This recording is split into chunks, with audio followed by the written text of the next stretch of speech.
رحمان رحیم ہے، خالق ہے، رازق ہے، لیکن ہم ایک ہی جگہ پہ دیکھتے ہیں کہ ایک جیسے سعودیہ کی ہم مثال لے لیں، یہاں پہ اگر رزق ضائع ہونے پہ آتا ہے تو اتنا زیادہ ضائع ہوتا ہے اللہ بنا. اور ہم صومالیہ دیکھ لیں تو وہاں پہ 20-20 لوگوں کے لیے ایک ایک روٹی بھی ہے. تو یہ کچھ ایک وقت میں انسانوں کے اندر کچھ وہ نہیں بچہ جو ہم سمجھتے نا کہ اللہ پکی کئی روٹیاں گرائے تو پھر وہ رازق ہے. نہیں، اس نے مخلوق جتنی ہے ایک بندہ بھی ایسا نہیں جس کے لیے رزق نہیں پیدا کیا. سوال سائل جتنے حاجت مند نا سب کے حساب بچہ پیدا کیا. آگے انسان کو اختیار تقسیم کرنا اس کے بس میں. کچھ لوگوں نے ہوشیاری کر کے زیادہ سمیٹ لیا، دوسروں کا حق دبا کر بیٹھ گئے. اب بھی جو یہ عرب پکی ہے نا، اگر یہ دولت انصاف سے تقسیم کرنے، یقین جانے صومالیہ کے روڈ محلوں میں رہ سکتے. بدماشی تو انسانوں کی.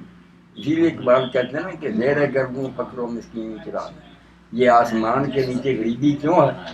جہاں کیا است نہیں کوئی. سارا فساد اس سے ہے کہ جو اللہ کا ہے نا وہ تو کہنے لگا کہ میرا ہے، اپنا بنا کر بیٹھ گیا، قبضہ کر لیا. یہ امیر اگر صحیح طریقے سے زکوٰۃ اور صدقات دیں، سب لوگ امیر ہی ہو کاروں میں ہی. ایک آدمی جس کو اپنی دولت کا پتہ ہی نہیں کہ کتنی، صومالیہ نے مرنا ہی نہ.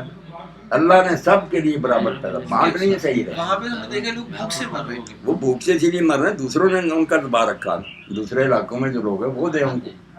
یہ اسی لیے دوزخ میں جائیں گے کہ تمہارے ہوتے ہوئے مرتے رہے، کیوں نہیں ان کو دی.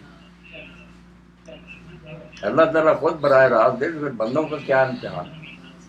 ان کو ایجنسی بنایا کہ میں تمہیں دیتا ہوں تو آگے پہنچا. یہی قرآن میں کہتا کہ اموال مقبول سارے ان امیروں کے مالوں میں ان کا حق ہے، احسان نہیں حق ہے. وہ حق تم نہیں دے. یہ مقروض ہے نا سارے، غریبوں کا حق نہیں دیا ہے انہوں نے، حساب دینا پڑے گا.